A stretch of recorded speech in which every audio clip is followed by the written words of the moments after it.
Hi, and welcome back to ConTinual. I'm your host, Jim Nettles, and tonight on the panel room, I have gathered together an esteemed crowd of writers, authors, and other forms of miscreants to describe the written word and what brought us to it.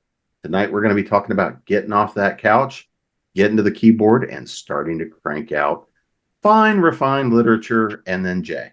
So before we get started tonight, let's make sure everybody knows who is here for the party. So Jack, you're up first. All right, I'm Jack Cullen. I write an urban fantasy series called Recollections of the Rune Knight, and I have another series coming out in September, which is a sci-fi action comedy. The first book is called Locke's Galactic Mess, and it's the first of a trilogy called Locke Ferguson versus the Alien. Alex? Hey guys, I'm Alex Gideon. For Falstaff books, I've got the historical urban fantasy for now, a little branch out from there, series through the Shadow Council archives, featuring Aleister Crowley as the main character. So if you like watching the wickedest man in the world throw his magic around, investigate mystical cults, fight gorgons, all of that, you'll absolutely love the series. I'm also working on something that's going to be coming on Kindle Vella within the next couple of months. It's going to be a kind of like a modern day fantasy, really dealing a lot with like traumas, that kind of thing. So I think I'm really excited about that coming out. Jay? Hi everyone, I'm Jay Requard. I'm an author of epic fantasy and sword and sorcery. My most recent Falstaff release is A Wave of Wine, Salt Songs of the Mirror Sea, which is a collection of epic fantasy novellas. I recently released a epic fantasy novel called Atenia, which is currently yeah, I can hear that too. Mm-hmm. But I recently released a novel of epic fantasy called Atenia, which is currently available in ebook, but it will be available soon in print. And I also have a Kindle Vella series in development as well that's going to be coming out soon. So it's very cool to hear that Alex is getting involved in that too. But thank you for having me. We'll talk marketing. David? I'm David R. Slayton. I'm the author of the Adam Binder urban fantasy series from Blackstone Publishing. The first one is White Trash Warlock, about a burly gay witch from Guthrie, Oklahoma, who has to come to Denver to save his family from it's an awful spirit situation. Lots of people die. My first high fantasy, Dark Moon Shallow Sea, is out from Blackstone this Halloween, so October 31st. Easy date to remember. And I write a lot of stuff, so I have a couple of other things in the works, including a fun rom-com and a few other tricks up my sleeve I hope to share with you soon. And Mel? Hi, my name's Mel Todd. I'm the author of 40-some novels, something like that. I'm the owner of Bad Ash Publishing, and I've got a couple books coming out, one coming out this month in Book 7 in my Twisted Luck series, and then I have a new standalone novel coming out in June called Puppet Master. So looking at the idea of being a writer, we all probably have a fairly common starting point of, all right, we getting a bunch of slap back again? No, I had somebody coming in to talk to me, and I'm pointing in my ears so they could tell that I was actually busy. Oh, well, in that case. So you can cut all that. Sorry. So we probably all kind of come from that common place. I mean, every writer starts out as a reader, right? We all, you develop your love of the word and reading and all that stuff probably pretty young. But where did you kind of get hooked on the idea of just writing, not necessarily being a writer, not being an author, but just, what was kind of that first real memory you've got, that hook of, oh yeah, it's not just I need to write for school, I need to write for this. It was the, oh no, I like to write, I love to write, I have to write. So Jack? I hated writing. All right, and we're done here. No, I loved reading, hated writing. I loved telling stories though. Could talk for years, write them down. Didn't like it. I was forced to learn how to write when I went to law school. You can't quite avoid writing when you're there. And once I had that down, it became easier. So I just kept at it, and now it was fiction instead of law, and all those ideas and stories in my head finally made it to paper. And let's qualify the fact here that the law often is fiction too. So, Alex. So I started with characters over stories. I started making characters. That was actually fifth grade. Me and a friend made this like game because we were both like huge into like Yu-Gi-Oh was a big thing. We watched the show and everything. So we made all these characters. And then we had fleshed out these characters and we just started kind of writing stories about them. And I came to that, actually tattooed the reason I came to that on me. David B. Coe's The Lon Tobin Chronicle. When I read those, I was probably third grade, and it was the first time I'd read characters like that, characters that I loved that much, and it made me want to make I wanted to make characters that other people loved as much. And as you'll hear him preach, if you're ever at any con that he's at, listen to him talk. It's all about character. If you don't care about the characters, then the story's not going to be something you're going to get through. And so, yeah, it was characters that really made me want to start putting stuff on paper. Jay? I really like the creative process of writing, and I actually came to it really late at 19. And okay, that might be me. I feel attacked. But I came to it really late at 19. I had very different plans beforehand, but I had always been interested in fantasy fiction, and I'd always been reading it as my primary source of entertainment. I mean, of course, I watched TV, movies, and played video games like every kid my age, but I spent a lot more time reading. And I think when I just fell into it, it just became one of these overriding things. And, you try to stay on one path for a little bit, and then this other thing tugs you to the side, and I've kind of been tugged onto a different road ever since. David, how about you? A little bit of what Alex said, but I was a huge reader, kind of like Jack. I loved reading. I grew up in a trailer in the woods, and my parents did a lot of things wrong, but they made sure we had books. We had tons and tons of books, but the more I read, I could never see anybody like me. So I kind of reached this point where I got frustrated enough, like, why can't I find a book, especially in fantasy, because I love fantasy. It's such an amazing genre. But there's never a gay guy. And when there's a gay guy, he's always evil or gets killed off or whatever, comic relief or a stereotype.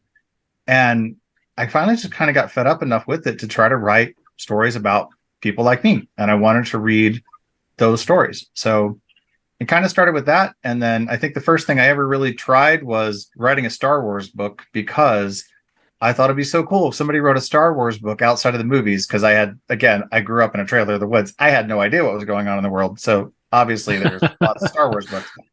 But it really is a lot about character for me too. And it's one of the reasons I don't read a lot of grimdark or a lot of stuff, because I want to read about a character I connect with and a character that I care about. And I'm like, he's a jerk. Just let him die. So I notice Alex is nodding a whole lot up there, knowing his body counts. So, Mel. I don't write grimdark. I write dark, but not grimdark.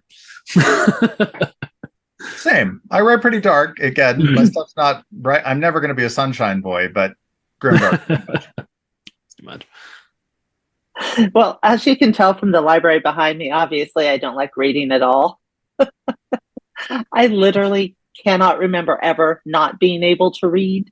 And I actually mean that literally. My mom says I was reading by the time I was 3. I was very lucky or abused. I got exposed to D&D in 4th grade. So you add that and the fact that I grew up watching Star Trek. So Star Trek only had 3 seasons. And I'm sitting there as a kid going, but I want more. And so I started writing my own Star Trek stories because I wanted to see what could happen. Where else could they go? And I was one of these horrible kids that people were like, well, what do you want to be when you grow up? And I'm like, well, I want to go out in space and explore and stuff. They're like, well, you can be an astronaut. I'm like, I don't want to be an astronaut. I have very little desire to go to the moon. I want to go to other planets. I want to meet other people, other cultures. And it's still probably my huge dream today. So I was always telling stories. I remember I was a horribly responsible teenager, which means I always got stuck with the kids in any party. And I'd have the kids, I'd be like, okay, give me 3 items. And they're like, what? I'm like, just give me 3 objects. And they would give me 3 objects, and I would make up a story off of those 3 objects. And we would just go for it. So I've gone and found stories that I wrote all through college and everything else, but it never actually occurred to me to try to publish because I'd heard all the stories. And I didn't see any reason to set myself up for failure when, they're talking about the numbers that like 1% of every potential author ever gets a book deal and stuff. And I went, I have better things to do, like make a living, than set myself up to constantly be hurt with rejection letters. Yeah, that kind of goes because when I got my mother was an English teacher, so I don't ever remember not having to write some. And I remember being a kid hating to be forced to write, but to tell a story. I grew up around storytellers and BS, and that was just my father. And, looking at the idea of the love of story, and I agree that it's the characters, it's the people, it's the ones you go on the journey with that really we all tie to, right? And my first published stuff was all nonfiction. It was media. So, that's where I got my first published, paid for, write me a check, was in media at 17. And, getting to sell and do stuff at that age, it was like, okay, great. This is fun. This is not my profession or career, but it's fun. Let's keep doing this, working the way through college. And for the last, those were the days when we had to carve the pictures in stone. But, so Alex, what about you? What was it that made you decide to try to go pursuing getting published? And what was that process like you? So I was 19, I think, because I had when we started making characters in like 5th grade. By the end of middle school, I had a thing that I will still write. Like it's still a world that I've fleshed out and continued from there, and I kind of wrote it all through high school. But I never. It was kind of one of those like, it'd be nice to do this. And at 19, I don't know, I just had this like moment where I was like, why the hell not? Like, what makes anyone else so much more special than me? And so I started seriously writing for the first thing I ever submitted to was Pseudopod. Actually, I wrote a pretty like a short kind of like, wasn't all that great really, but like I started like, I'm going to submit. I'm going to just start throwing it everywhere. I started doing research. It's how I actually in person met David, Faith, Misty, everyone started going to Con Carolinas. And it was just, I don't know. It was like a switch was flipped where I was like, I'm going to do it. I'm not going to, and I feel like a lot of us kind of have that moment where you're just like, I'm going to stop talking about it. I'm going to be about it. Like that was kind of the moment, Jay, how about you? What was that moment you're like, all right, I guess I'm going to go try to do something with this?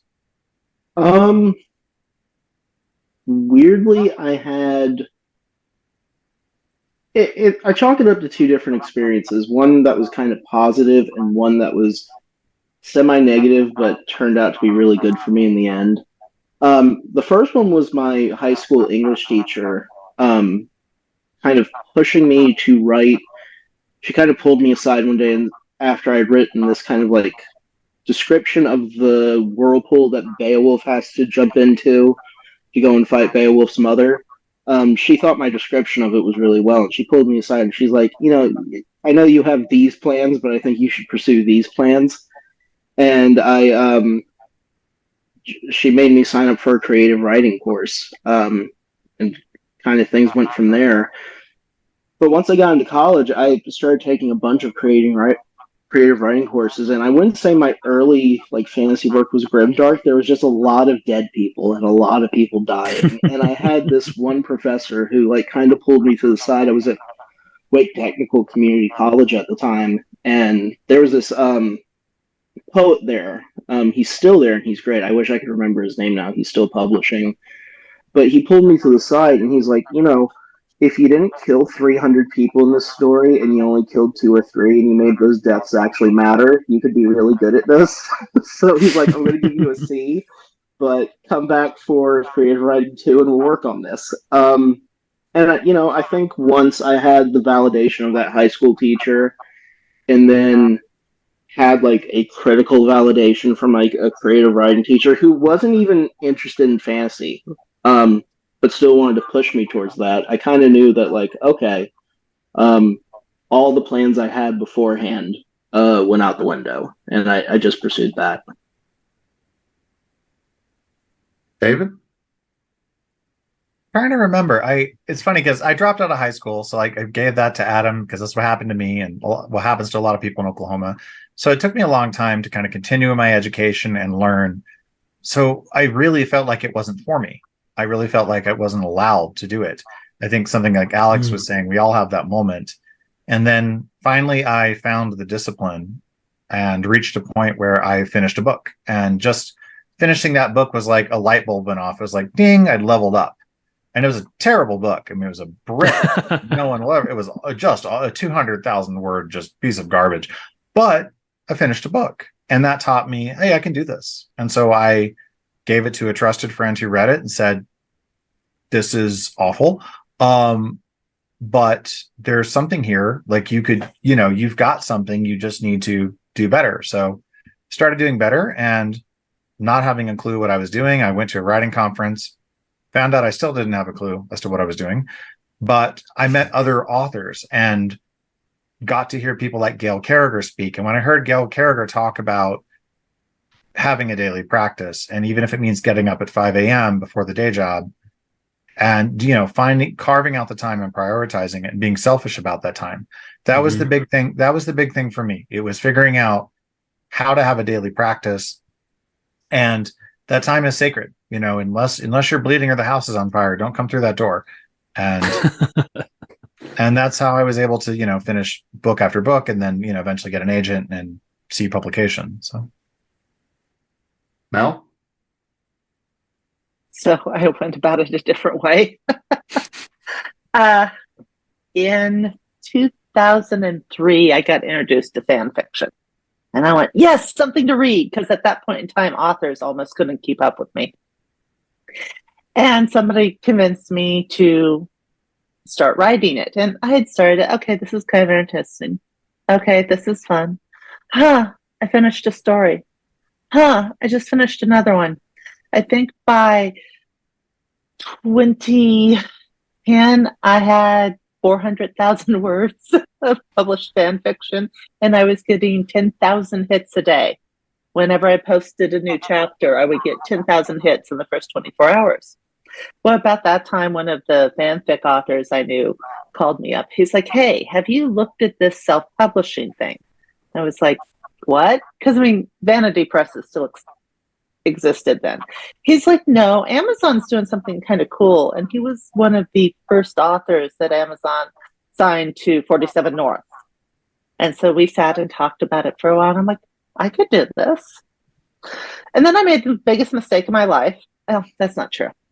I made the biggest wrong turn. That's probably the best way to do it. If you look behind me, you will see fantasy, sci-fi. That's all there is. I joined a writing group for erotic romance writers. It didn't really work well because I kept giving them my sci-fi fantasy stories and they kept tearing them apart, and I keep going, wow, I'm really bad at this. And so then I tried to write erotic romance, and point of fact, I'm really bad at that. So eventually life decided to kick me in the teeth, and I took a year off from writing. And when I came back to it, I went, why am I writing the stuff that I barely even read? Why aren't I writing the stuff that I collect and read all my life? And I changed gears and started writing that, and pretty much everything took off because I was finally writing what I actually love, not what I thought I was supposed to be writing.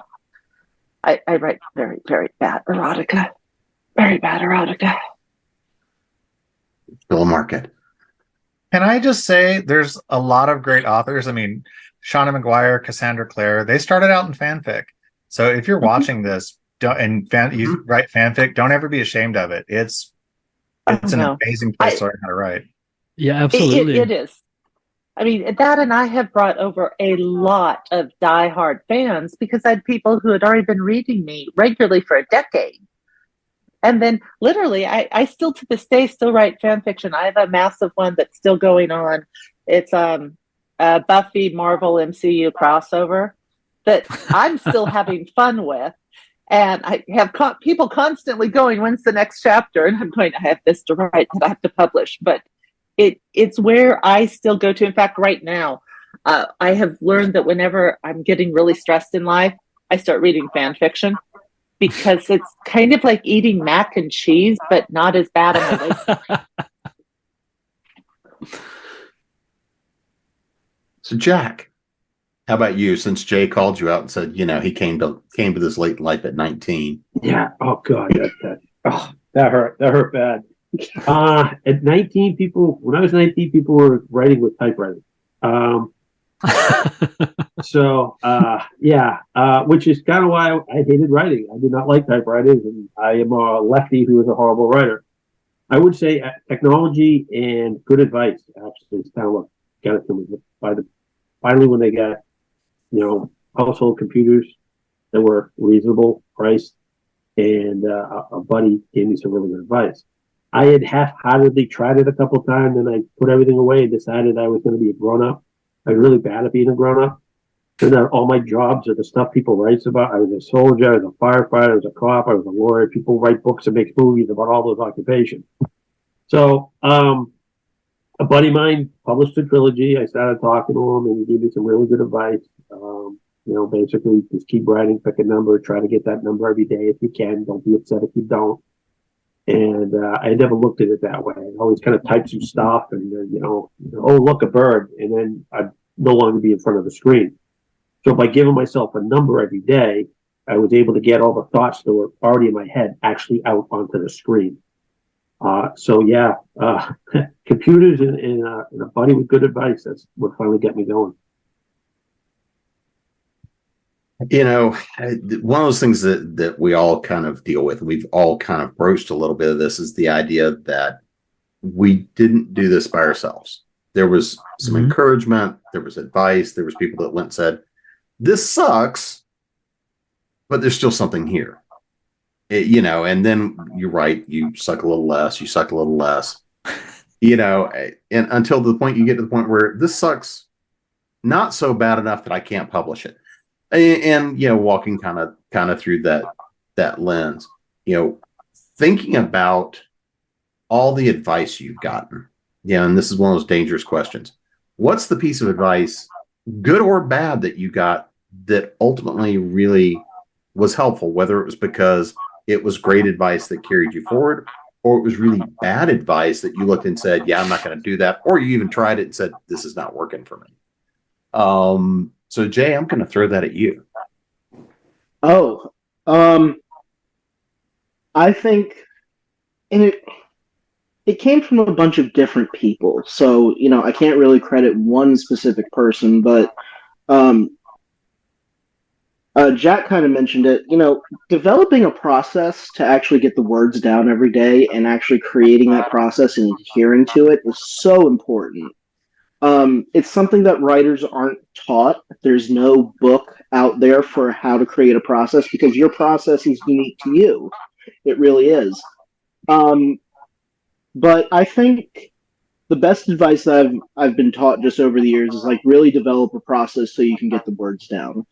The worst advice I've been given, and it's surprising because for a while it was considered kind of like the thing to shoot for, but people have said tonight, character is really important when it comes to, really successful storytelling. And I agree with that more now because when I was coming up, everyone was really hitting on the idea of voice. And the truth is, you can't learn voice all at once. And it's something that you can't just pick up. It's kind of like learning a process, too. learning the fundamentals, though, of character, of plot, of setting, of all the other things, your voice will come to you in time. But I know a lot of people that are really pushed to like, you need to develop your voice and figure out what your voice is. And it's like, yeah, but that's part of the process that you figure out along the way. It's not something that you can just push to, year one and be like, oh, this is how I'm going to sound like a writer for the rest of my career and the rest of my life. David, how about you? I think Jay made a lot of really good points, as did the Imperial probe droid listening in there. But what process is personal is something I say all the time. So yeah, I reflect that completely. And your process will always evolve. My process is still changing. I don't do as much 5 a.m. writing now as I used to. So your process is constantly evolving as your voice evolves too. I agree with the voice thing too, but I think voice often flows from character. Probably I mentioned before, start in the morning, carve out that time.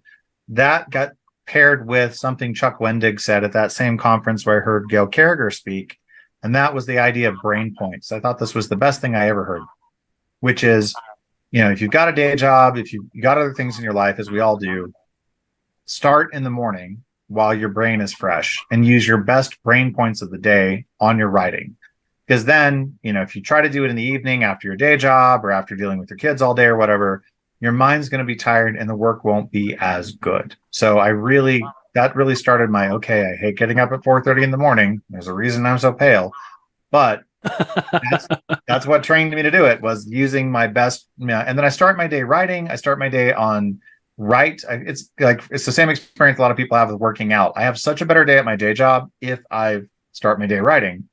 And then the worst piece of advice I got is a little bit kind of a shadow of all of what we've been talking about, which is that you have to write every day. Because for the same reason of the brain points, life gets in the way. I have a pretty intense day job. There are days I just can't write.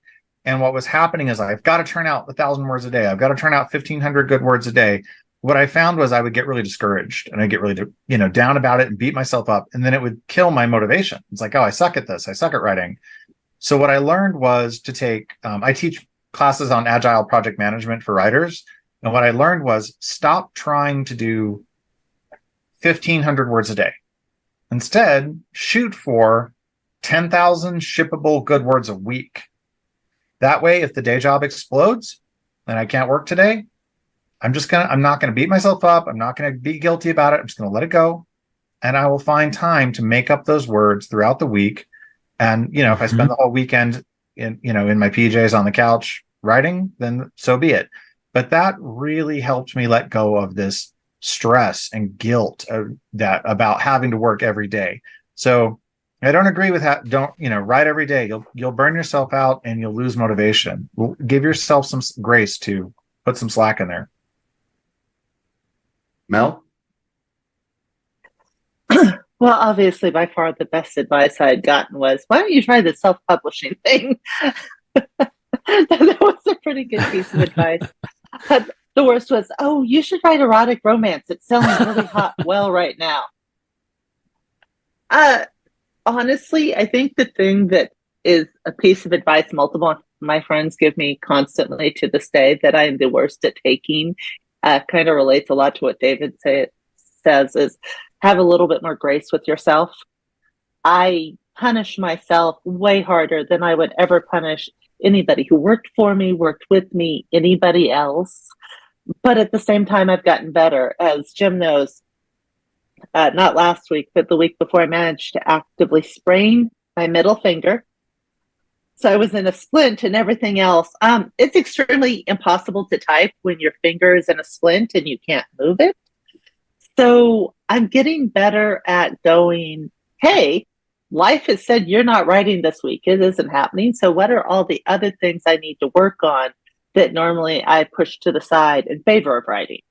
And that's what I did. I didn't yell at myself about missing an entire week of writing, which hurt like a lot because it put me significantly behind. But I focused on stuff like getting Shopify set up.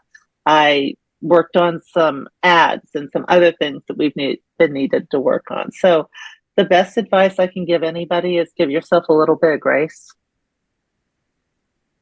Jack? Find what works for you, because what works for one writer will not necessarily work for another writer. David mentioned he gets up early to write. That would kill me. I write when I get home from work. I have a job where I get home from work, I'm bouncing off the wall, so I still have enough energy to write. So you got to find what works for you and then apply it.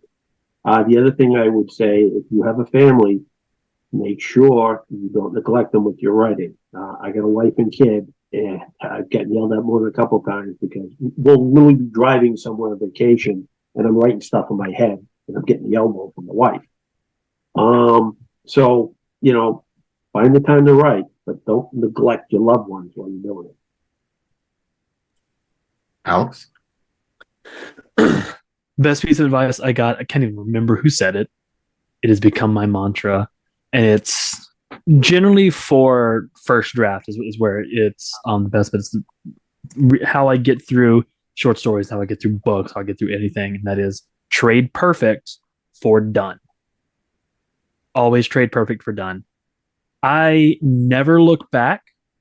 If I'm in a chapter, if I'm on chapter 4 and I realize, hey, things I'm writing now are going to change chapter 2 or chapter 1, screw it. That's editing. I'm not going back. I'm not even going to look at those chapters. Full steam ahead. I'm going to finish it.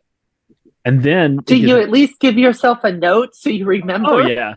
I write in Scrivener, so I've got notes like I'll go back to the chapter and I'll be like in the notes in the section and be like, oh, you need to change this because you did this in chapter 4. Move on. Like, I'm not trying to go ahead and change that. I'm not trying to do that. I want a finished product. Then I can fix everything. And I think that's also kind of where the switch flips for everyone. Because you always tell, like with new writers, you have everyone, the more someone talks about writing, the less writing they're doing. Because they're talking about it, not doing it.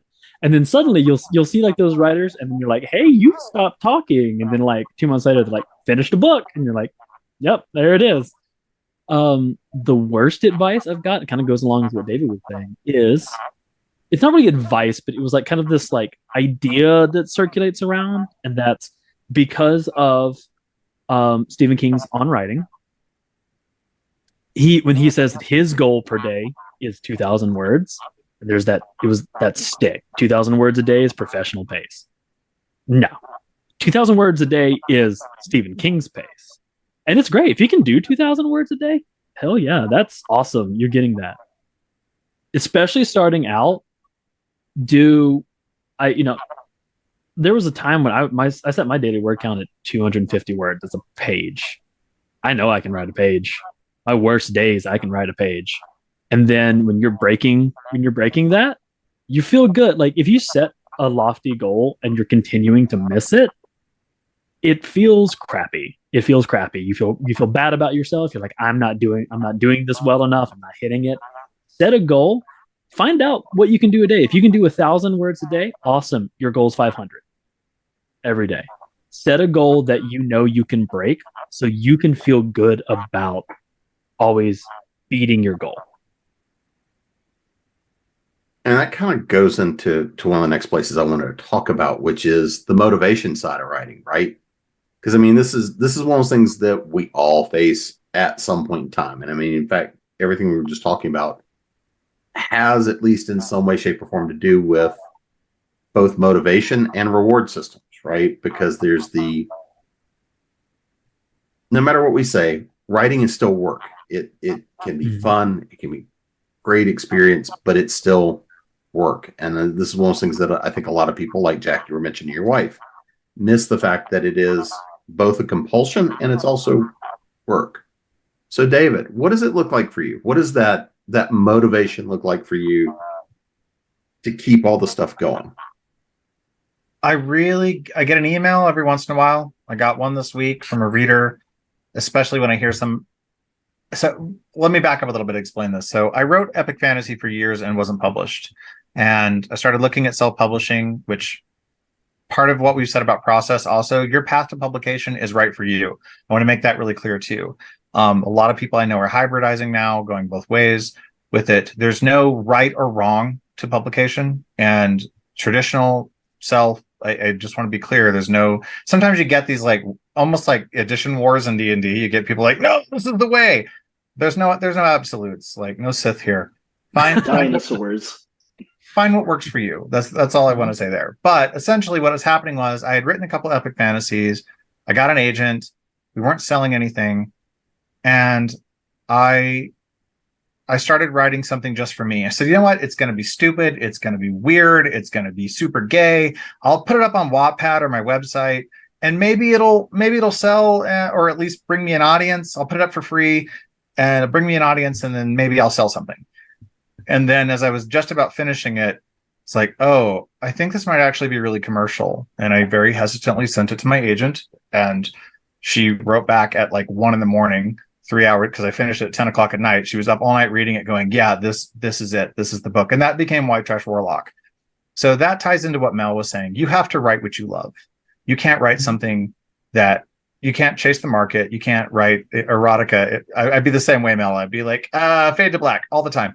Not my thing. But I kind of lost the thread. I know. I'm sorry. But the big thing for me then is all that time I was trying to write those epic fantasies and I didn't know it was very hard to keep going. Does anybody want this? Is anybody going to want this? Is this going to land? Is it going to resonate?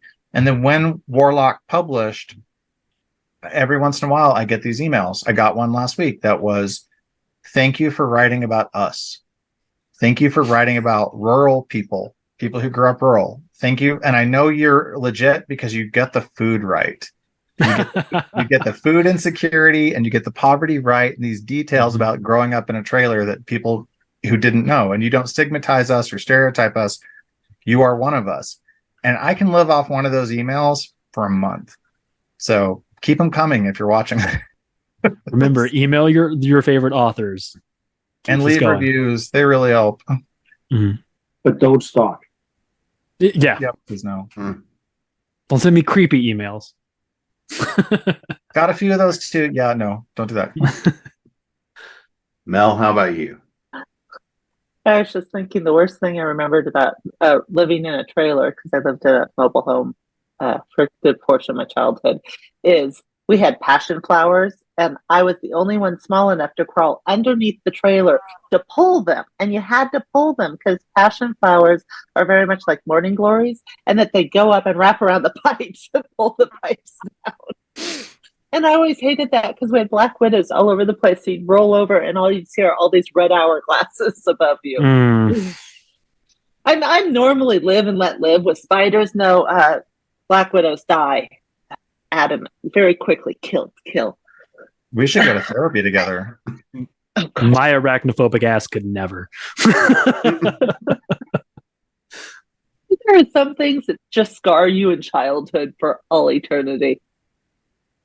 I mean, right now, I hate to be horribly, horribly crass, but I have bills.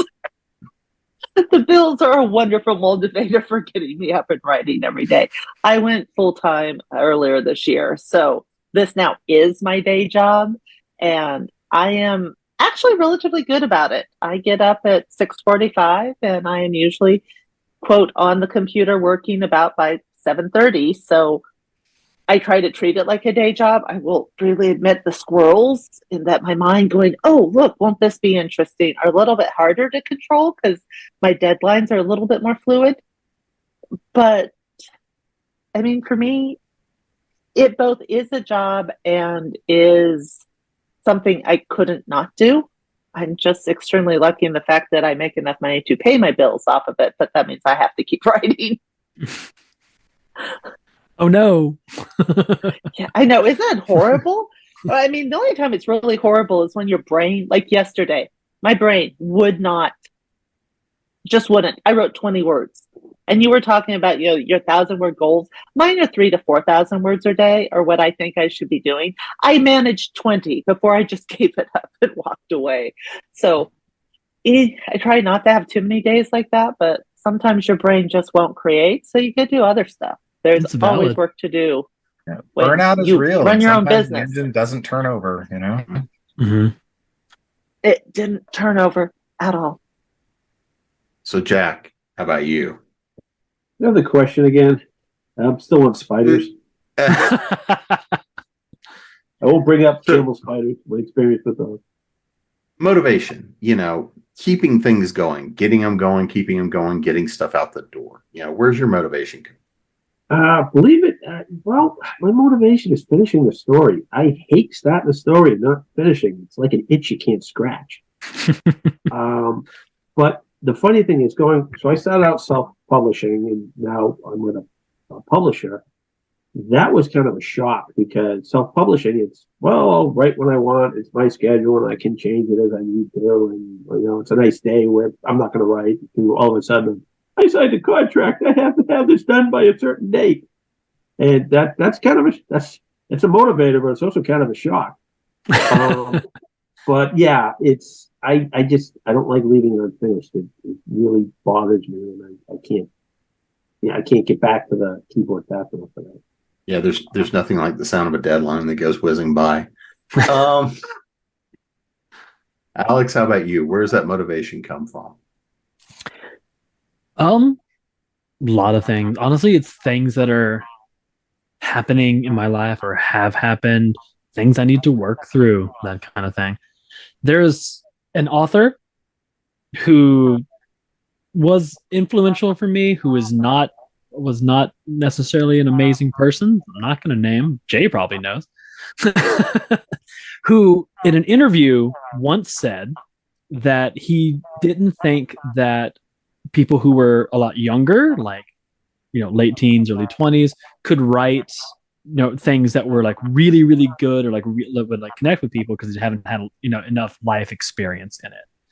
I read that when I was about 19, and I was like, "Hey, yo, screw you."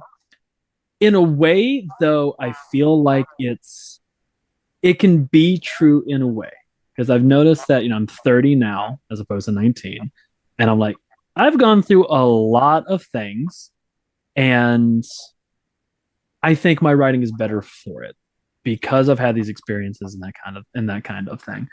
And like the book that I'm editing right now, it's the third book in the Books of the Law series through Falstaff. Yeah, your series. Yeah. A Hammer of Witches. And as I wrote that one, there are character deaths and there are things that are going on. And then I started looking at, because it was the first thing that I had written and finished after my dad died. And I read through it and went, oh, that's why you wrote this faster than anything you've ever written in your life. And honestly, the Kindle Vella series that I am working on is a lot to do with like things that have been going on where I'm at and that kind of thing,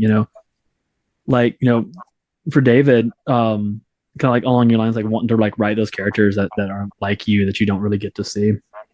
I've talked about it on other panels and other things, but back in October, I really like fully came out as pansexual, and since then, and like allowing myself to fully be queer in that way, like fully be myself. I'm like, everything I'm looking at, I'm like, be gay, do crime. Like that's what we gonna do on everything that I write. And so my main character is going to be pansexual, discovering that pansexuality through it, which is probably going to be a spoiler, but hey, it's great. Reason to read it. It also deals with my own trauma. I said I'm arachnophobic. The main character is a spider woman, or the other main character is a spider woman. And the male main character is arachnophobic and is like dealing with that. And it's also dealing with found family. It's dealing with like a lot of those things. And so it's a project that that I think a lot of people will identify with. And that's a big motivator as well, is writing something that people identify with, again, as David said, and that can kind of let people know who you are as well. And my biggest motivator is I am absolutely terrified of being someone whose name is forgotten before I'm buried after I'm dead. I will not be it. That will not be who I am. I want work that's out there. I want to be immortal in the same way that writers like J.R.R. Tolkien are immortal. That man would be immortal for the rest of human history. Absolutely. Jay, how about you? Where's that motivation coming from? Oh shit. So when I first got into this, like I keep saying I had different plans. I had been doing martial arts my entire life. My entire goal was to either get into a cage or get into a ring and beat people bloody and make money doing that. Like a very brutal life. Writing kind of took me from that, which thankfully it did because now I have like a wife and a kid and been able to find jobs where I keep my brain cells and stuff like that. I would like to say that I have the same goal of like, you don't want to be forgotten. You want to make it in this business. I think the only way you really make it in this business now is by like writing more and more books and like just getting it out there and doing the work. And, just focusing on the work has allowed me like an amount of joy, not only like financially and, materially, but also like just personally. And I've reached the point now in my career where I'm starting to, I think, come into a different. We all have our periods where we kind of level up in ourselves and we realize in ourselves we're becoming better writers. And I think I'm starting to hit that point now that I've been doing this for a bit. I'm writing a standalone novel that's basically a fantasy murder mystery. And I wrote it because I had my first child, and one of the big fears that you have as a parent, especially in New York, especially when crime's going up here, is that what happens to my child in a world where there's mass shootings and then there's kidnappings and all the worst things that can happen to your little ones. I decided I wanted to write a book about like the heroes show up to stop a child murder case. And that is helping me deal with the idea that like my child has to go out into the world, and as much as I want to protect them, at some point things happen and then things keep happening. And even though there's like commercial interest to it and I have people who are interested in representing the book, it's helping me more deal with like, just kind of the next steps of life. Kind of like how Alex is saying he's dealing with the next steps of his life too, discovering his identity. I think writing is an interesting thing because as much as we want to talk about like, making the money and making our name, it's also such a lifestyle thing that we couldn't be doing anything else really. So I think it's one of those things where, I think the motivation is when you finally get hit by this, you're just doing it. And whatever reason you have, you're just going to be doing this. I think we're all kind of driven by that a little bit. And I mean, from that motivational standpoint, I mean, I will honestly say, even though I've written a lot of stuff that will never see the light of day, there's a degree of the motivation there, which is purely about the fact that I have to do it. If I don't, the mind squirrels start, having a little bit too much fun in my head. And as I've often said, it is easier to get rid of the bodies on the paper than it is to get rid of them in, crawfish pond. But one of those things that, as Jay was talking about, the fact of going back to his MMA days and his fighting days, and that was a bloody, brutal sort of way of being. In its own way, there are aspects to being a writer that are, granted, you're not going to bleed as much. I mean, usually the worst thing you're dealing with is probably going to be a paper cut or you drop the laptop. But or yes, you sprain a finger is anyway. If you piss off enough people in this business now, like it's pretty rough. Like social media has made being a writer, I think, a tough thing in some cases, especially if you really like take off. Like the public can be so vicious now. So, and I understand why people like have real motivational issues when like in a world of social media and just constant noise where people will get on you sometimes for. I've been here in New York now, and I've seen people who members of the LGBTQ community who have been gone after by the LGBTQ community. So like it's everywhere. If you get popular, like you have there's such a double edge to it too. So the motivation thing is interesting now more than ever. But also, if you write a cliffhanger, I wrote a cliffhanger, and there were torches and pitchforks on my front lawn. Reader demand is crazy too. Mhm. Now, and despite the fact that we often talk about the challenges that go along with being a writer and the business of being a writer and the work and the investment, all the stuff that happened, but at the same time, we all would not do the things it takes to make this work if there were not those big rewards. The royalty checks that might actually buy you a cup of coffee, as long as you're not going to Starbucks. If we look at these things, there's also all the big rewards, the benefits. And I kind of want to talk about, from that motivational standpoint, what is the biggest sort of surprise that you've gotten? What's that big thing that came that provided that continues to be that motivation? Big, small, whatever it is that really, though, kind of surprised you when it happened. And so, Mel, you're going to be up first with that one. And you can cut me the evil eyes now.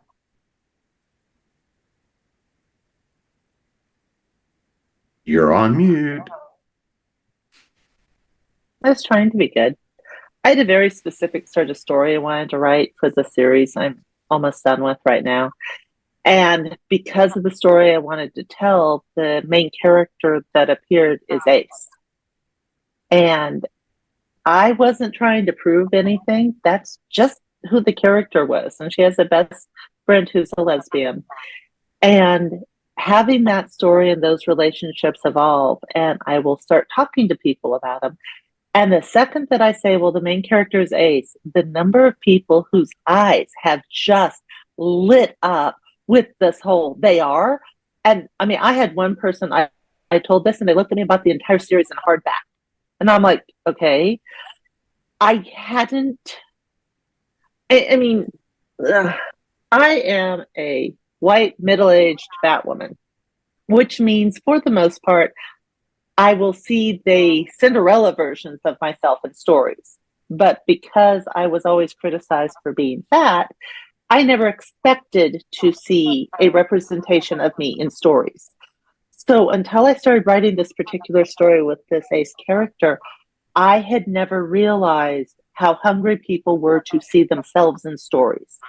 Because I had always been taught I couldn't see myself in a story because nobody wants a fat white woman in a story. And this gets pounded into you from childhood, that nobody wants that sort of character, that there's something, and you're fat, you're lazy, you're a slob, you're whatever. You always get that. And just the delight I've seen in people's faces when they realize that I've written a story that doesn't have the sex, doesn't have the constant romance plot, because the character cares more about relationships, the ones with her friends, the one with her familiar, the ones with the found family she's created. And the number of emails and absolutely rabid fans I have gotten from this, it's made me a little bit more willing to take a risk and write some of the non-mainstream stuff. I mean, it tends to be a truism that most agents and most major retailers want something that they can sell to almost everybody. With the success of this story, I'm realizing how much I actually need to write the stories that matter to me. And that even though they may only be for this little tiny section of the population, that population is so freaking hungry for these stories that I can't not write them anymore. I mean, people are going to be really mad at me when I finish the series, because it's the series I'm in. But nobody lives forever. Nobody would want to. Jack, how about you? Give me the question again.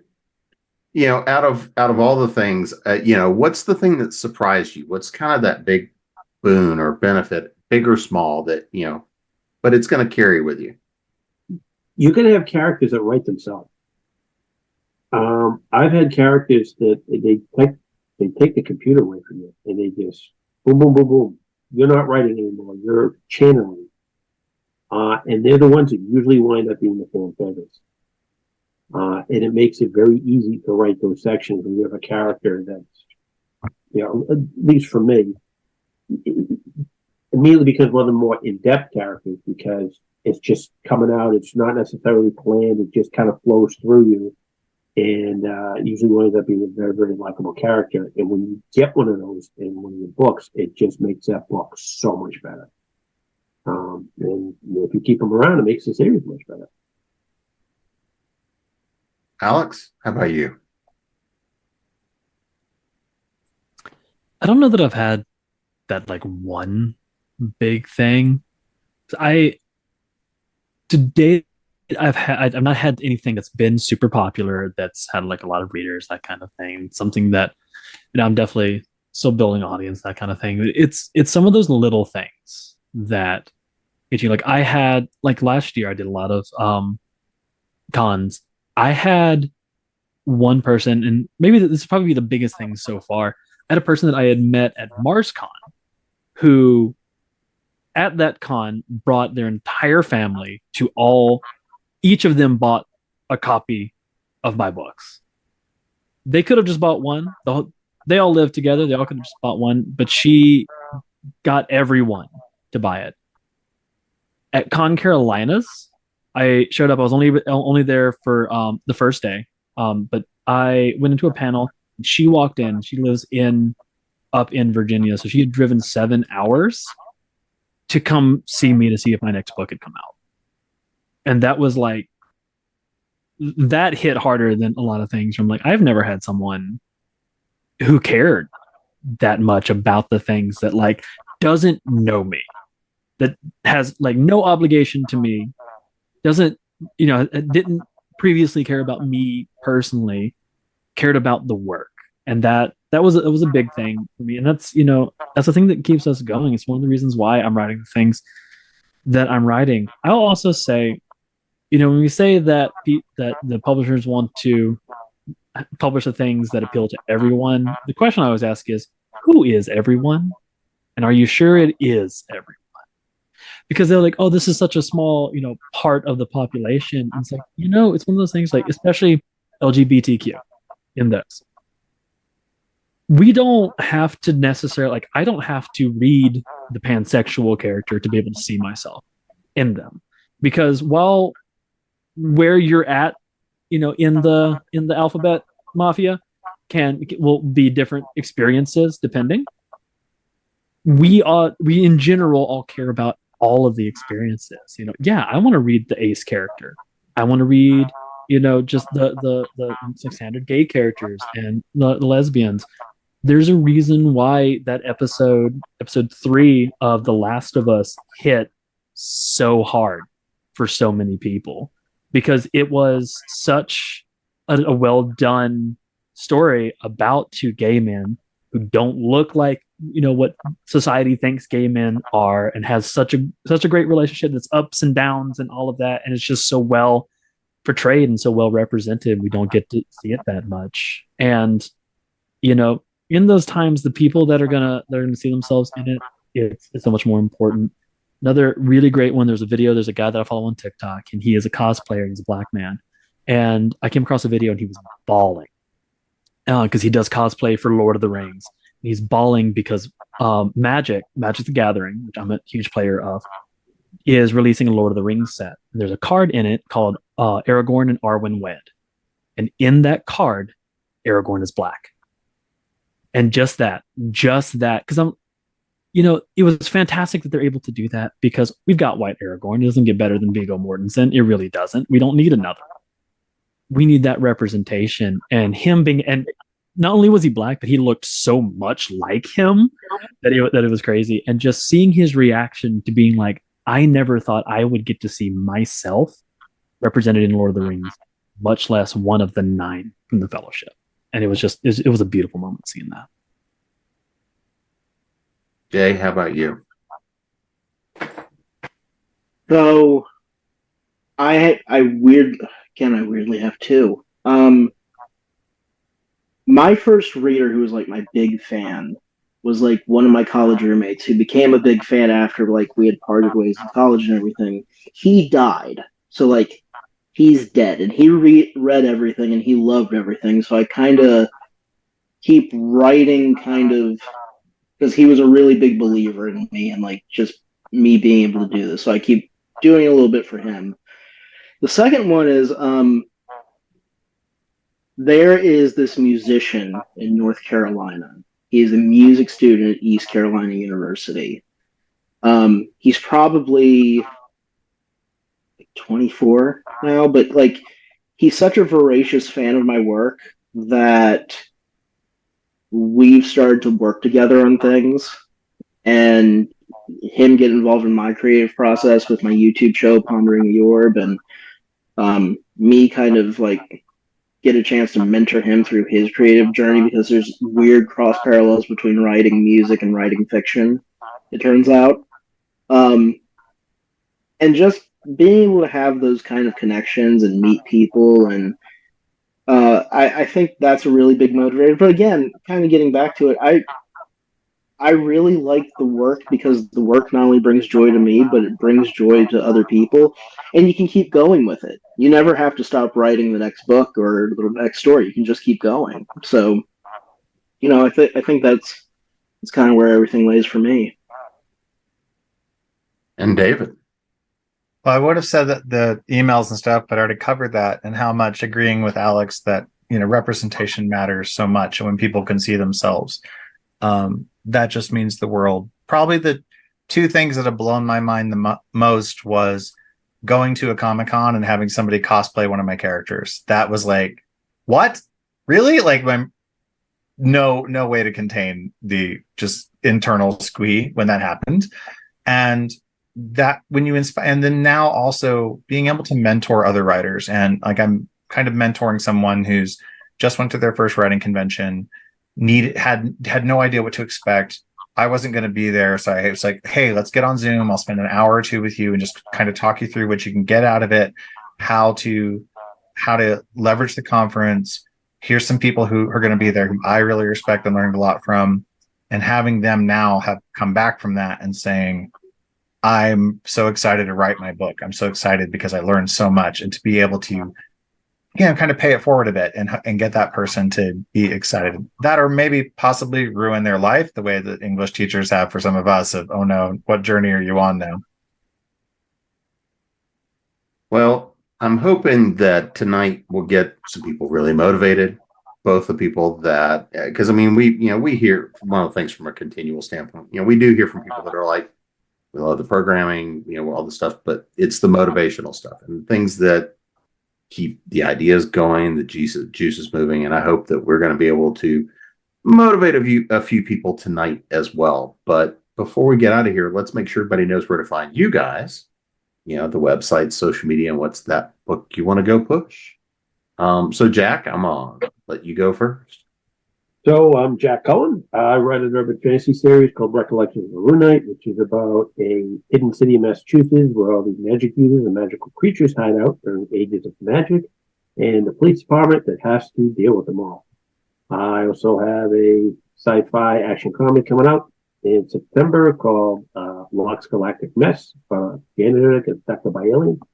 I can be found at jackcullenwrites.com.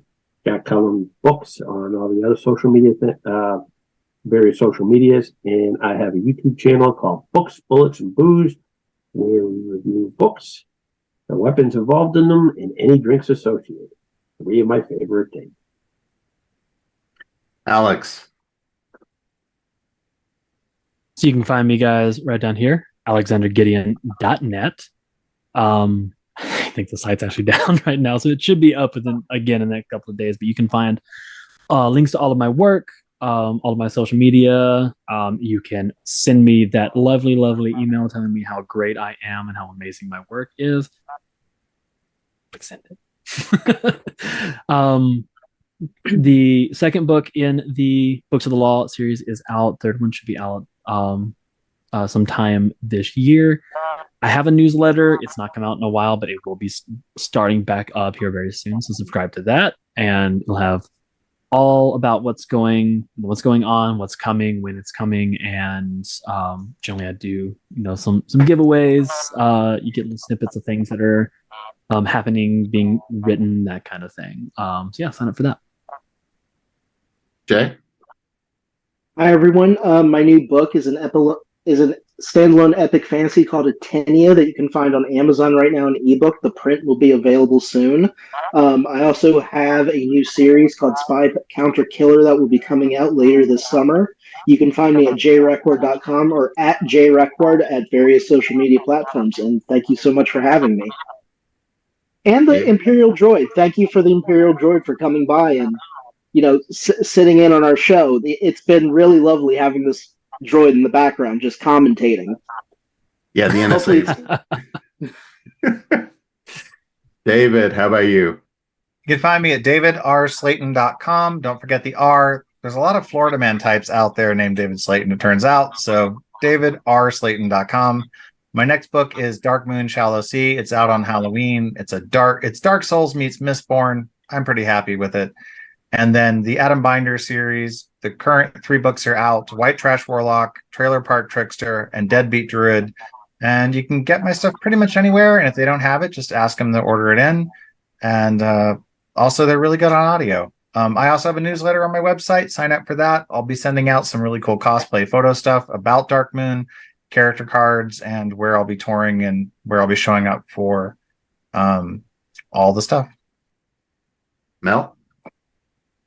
I'm Mel Todd. You can find me at Bad Ash Publishing or .com or meltodd.com. Pretty much everywhere you can find me under Bad Ash Books.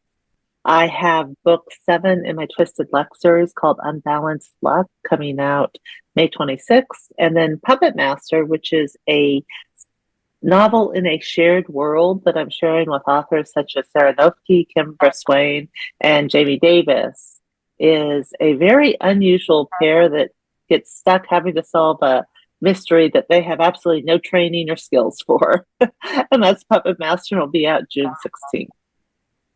And I've had the pleasure of being the one to try to round up this crowd tonight. You can find me at jamespnettles.com, authoressentials.net, authoressentialsworkshops.com, thespeculative-fiction-academy.com, creatingprose.com, of course, here at ConTinual.